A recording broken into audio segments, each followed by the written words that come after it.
Hey friends, I'm Marilyn from tarotclarity.com, and today's video is per subscriber request.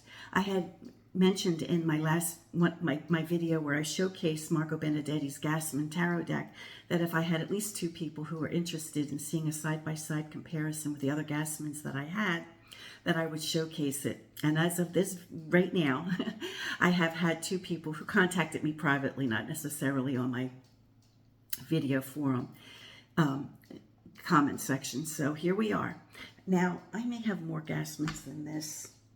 It's really hard for me to keep track. I'm waiting for those grandkids to get old enough to alphabetize my tarot decks and help me put them in order, because I have way too many for me to handle. However, the three off the top of my head that I'm aware that I have are I don't even think it's called the Gassmann Tarot, to be honest, on the box. Oh yeah, okay, so it's a publication by Vieux Monde Express, and it's just identified as Tarot of Marseille in the front and back, with a little bit of a descriptive thing here that says, an antique tarot originally printed by Francois Gassmann with one N and restored by Thomas Hueb, H-U-E-B. Now, the box it comes in is the kind of stability that you would see in a tuck box, except it's a bit more elaborate. It's got the very nice feature of a thumb pull, and then the cards obviously sit in the well. But you can see that it's just, folded cardboard. That's it. It does give a little bit of a descriptive thing, saying that they don't identify what year this particular version that they've published is from. They only say that this deck, the Gassmann, was first produced in 1840. So, and we know that Marco's facsimile deck was from 1890, right? So there's at least 50 years to play with. So I'm going to put this one in the middle, because the one that we know for sure is 1840 is the next one, is the one by Yves Renaud. He dates his version as 1840. So I'm going to show them in the order where Yves Renaud is the first, the Vieux Monde will be the second, and then Marco's will be the last, because he dates his as 1890. As far as boxes, much more substantial box. We have information in French and in English. I believe this is French. And we don't have the thumb thing that makes it easier to pull. So it's a little tedious, but it's a nice substantial box. And usually with these decks, we have a type of covering, like a wrapping. I don't have one for this one. And it's not because I threw it away. I never throw wrapping for tarot decks away. This may be one that came without a wrap. If anyone else has the Yves Renaud Gassmann and you're missing the wrap, maybe you could let me know. I never throw them away. What I usually do, because they're kind of annoying for me to deal with, is when I get it, I fold it, wrap it up, and then I tuck it at the bottom of the deck, so that when I use any of Renaud's decks, I don't have to deal with the wrapping. It's just at the bottom. And then Marco's deck, box of describing, is a joy. It's like the Renaud deck. It's a nice substantial cardboard. It's got these great tucks to pull, and then it's got the great tucks here to pull the deck out. So the box is awesome. And Marco identifies his as 1890. So let's flip the camera and get busy. Okay, so let's look at general cardstock. I think Marco's is the one that's slightly thicker. The paper's slightly thicker. I think it may be 2 or 3 cards taller or thicker than the Yves Renaud, and they're both a bit taller or thicker than the Vieux Monde. Now, the Vieux Monde, let's note, makes less of an attempt to make it like a I I don't know. The paper, the cardstock isn't handmade. You know, it isn't the same quality cardstock as we see in Marco's or Yves Renaud's. So it was printed maybe with a printer. They also took the liberties of rounding off the corners, and I know a lot of modern readers really like that. I have no doubt that this was a facsimile copy that they photographed, you know, that the owner maybe was fortunate enough to purchase a copy of the Gassmann. But the liberty they took was to choose a dark paper background, to give it the aged appearance. So I will note that. The Yves Renaud deck is square. If any of you have only owned at least one Yves Renaud deck, you know the quality of the cardstock. Squared edges. The background is perhaps a little softer than white, but primarily it's a brighter background. And then the Marco cardstock is the textured cardstock that we're accustomed to seeing, which is perhaps in keeping with the authentic nature of the original cards. It also has a little bit of a cream, you know, a softer background than white.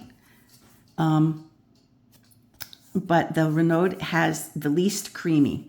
This one has the most, and then Marco's has somewhere in the middle. Now, as I mentioned, the Vieux Monde does not give us the date of this particular deck. It only acknowledges that it was first printed in 1840. So Yves Renaud has a version that had been printed in 1840. Marco has a version that was printed in 1890. So we know that this deck was produced for 50 years because it's for good reason. It was, I'm sure, a popular deck because it's a popular deck today. For those of, you know, I do believe that the Tarot Classic deck by Stuart Kaplan, published in the 70s, was also based on the Gassmann, but it's out of print. There's kind of no point in showing it, so I left that one out. Plus, you know, he changed names and stuff like that. So here we have a similar color palette between the Yves and the Vieux Monde. You know, it's we have the greens. Now, the Renaud's color is a little brighter. The green is a little brighter, as is the cat. However, and I do think that the color is brighter here.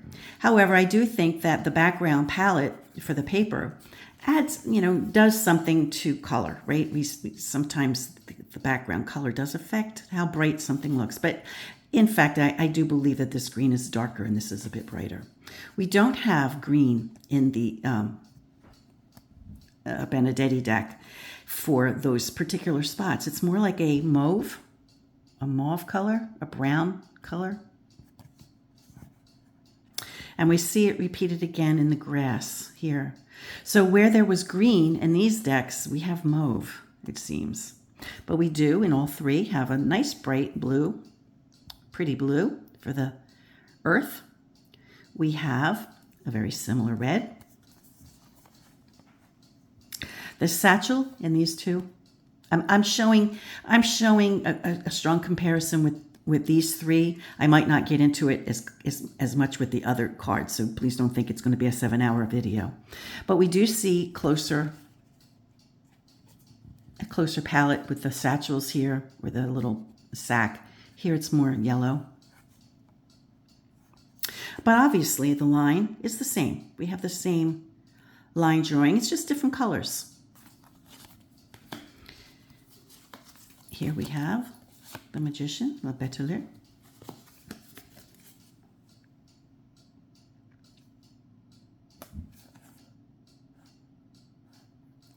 We have a little bit more of a color alternate, you know, pattern here. Here we have yellow, white, yellow, white. Here we have yellow, green, yellow, green. Here it's all yellow. It's interesting. But again, the same line, of course. And the brightness of the Yves Renaud probably lends to, of the paper color, probably allows the color to pop more than it does in the other two.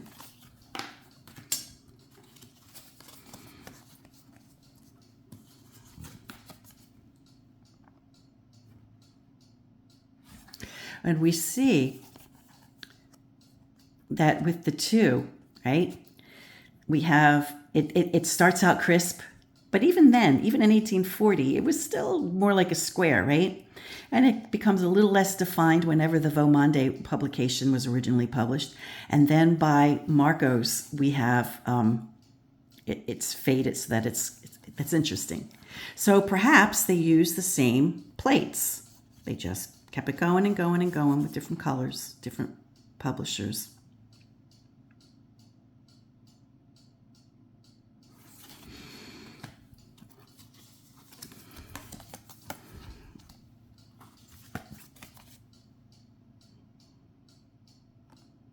And again, where there was green, we see a replaced with brown. So in the 1890 version, the color was brown. So it seems to me that Marco honored the original colors. You know, maybe it's a straight up facsimile publication. And we see, you know, some color on the edge there.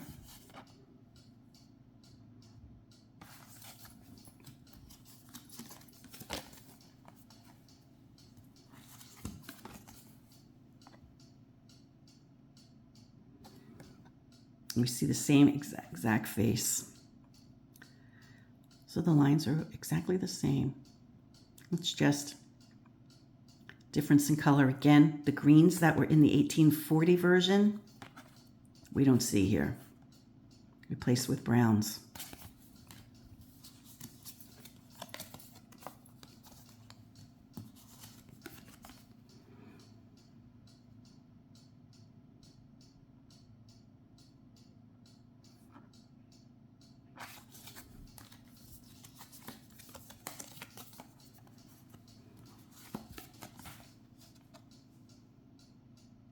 Now there's a fun thing that happens with the center deck, the Vieux Monde deck, which we'll see soonish, I think, that whoever owned the deck, the original copy of the Vieux Monde that this publisher got their hands on,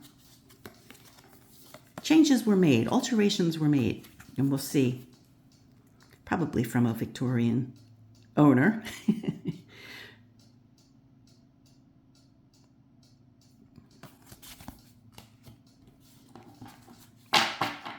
So, you know, the Renaud cardstock is in keeping with other Renaud cardstock.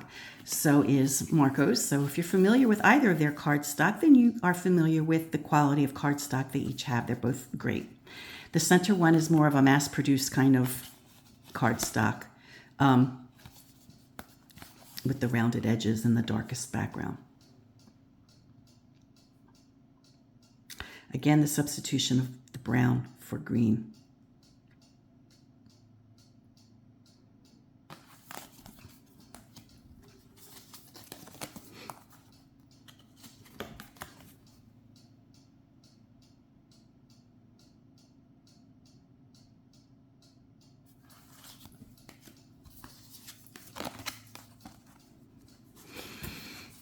I probably will just limit this to the Triumph order to keep it brief, again with the bottom with the water. This could have been a water feature, a wheel that was a water feature. I always thought of like the Wheel of Fortune as just being a roulette kind of wheel, but you know, I'm starting to begin to understand that maybe it was a water feature someplace. Who knows? Maybe there was something in a carnival with Lady Luck, you know, being a feature, like you knock them off and the things fall in the water. Who knows? Something that's lost to time. I'm not sure that that's the truth. I just made it up as a possibility. So such a pretty face. All three have the pretty face.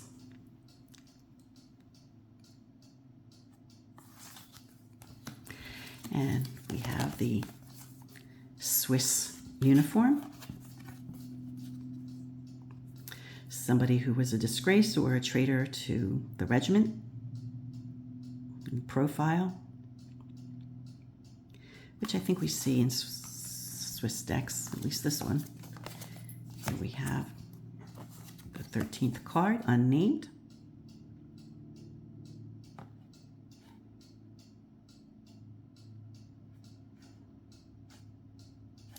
we so typically see an overlay of yellow on dark, in some tarot decks, particularly with the Death card. I think maybe with some Knights too. There's something of a suggestion in this one. It's hard to tell in the Renaud.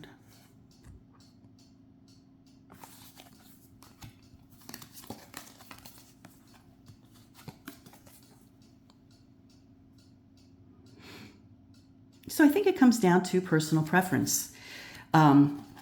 First of all, the price point. I think the price point of the center deck is probably less because we're not, talking about quality paper, or perhaps inks. It also comes down to preference for color, presentation.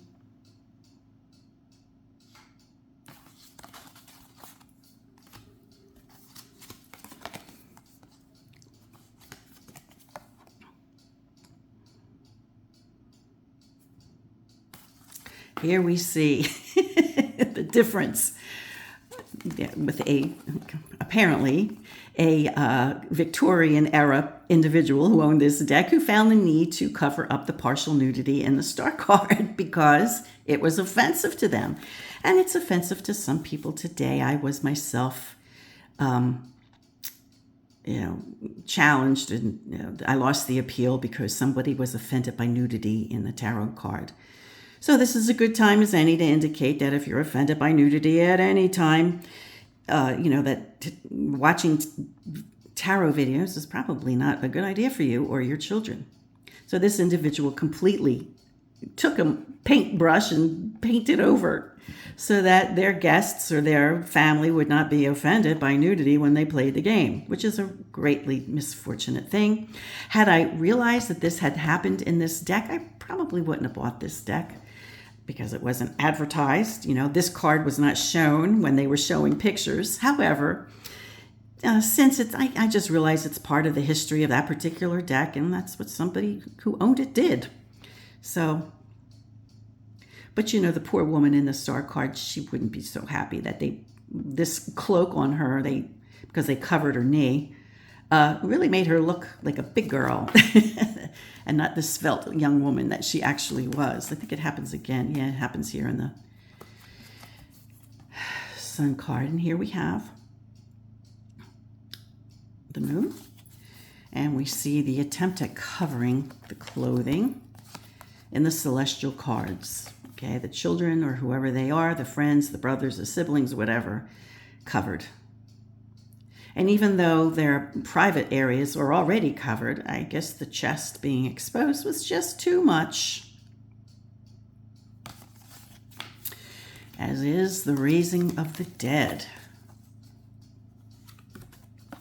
And of course, Renaud's and Marco's decks are facsimile decks. The more facsimile decks, they don't have such, problems. And remember, whoever did this probably did it in the 1800s, so the mores, they were maybe, although, the original card creators in Italy didn't have any problems with nudity, as most sophisticated people don't.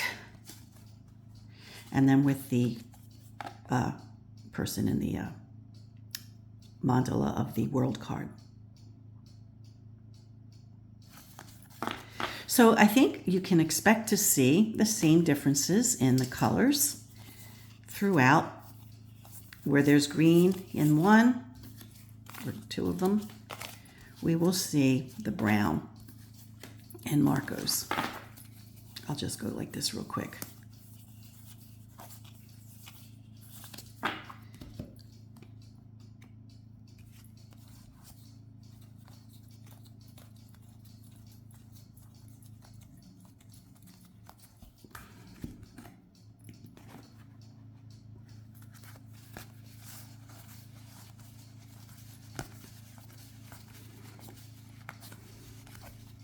See, we see the brown.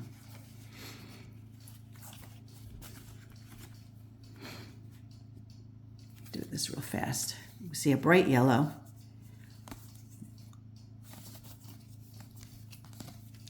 The suit of cups is, I think, glorious, particularly in the Yves deck, because it's so bright and cheery. The Vieux Monde deck, the yellows are more orange. Could have just been the quality of that particular deck they had. It could be the way it's affected by the background ink, the background of the paper, but I doubt it. Could be, I don't know. And then we have the beautiful yellows again in Marco's.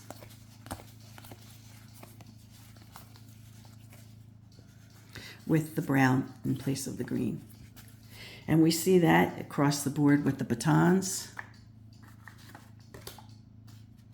Oh, I never showed their backs.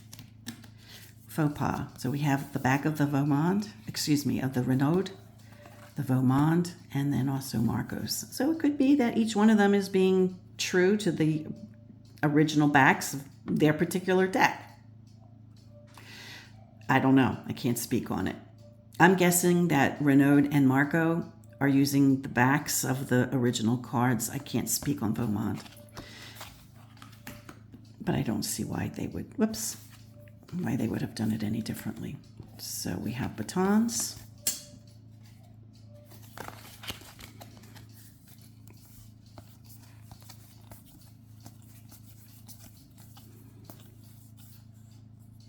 The saturation of blue in the quartz. Let's see, we have here, we have the same saturation in the quartz. Vibrant red. Yes, we do have a saturation that doesn't, it's not as crisp as it is in the Renaud. And then we have the green, saturated reds. Let's see how the blues are. Yeah, saturation of the blues. And then the final suit we have. Coins. Nice bright yellow. Festive. Notice the twos of each of these decks. We notice the red ribbing, and then that we have the petals of the flower in the center of each is articulated with red.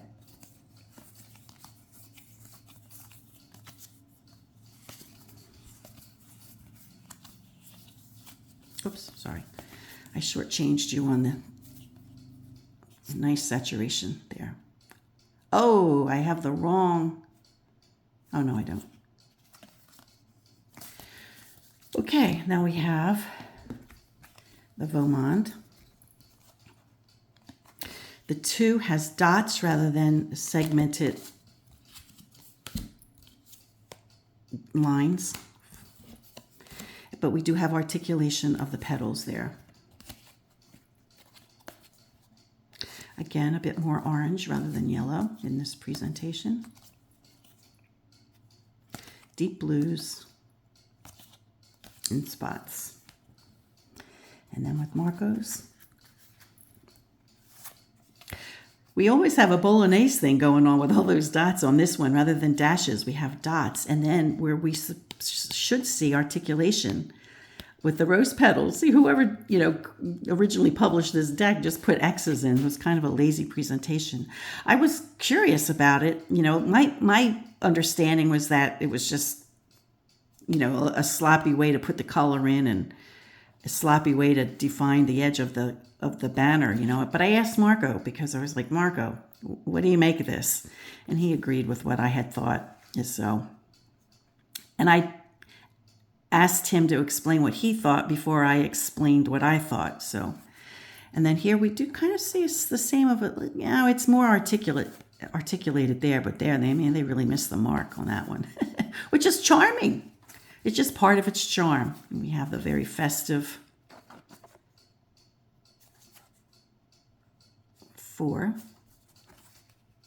like we do a festive 2 of cups. We have the festive 4 of coins. So there we have it, friends. I hope you enjoyed this comparison. Saturated blues again. I love this deck no matter who publishes it, but I am more partial. I'm least partial to this one, although I'm happy to have it because it is an interesting take on, somebody whose hands owned this deck at some point. So it's kind of interesting. Until next time, friends, peace, stay well, be brave, be kind, and thank you for being here. And please give me a thumbs up, subscribe, and share if you have not already. See ya.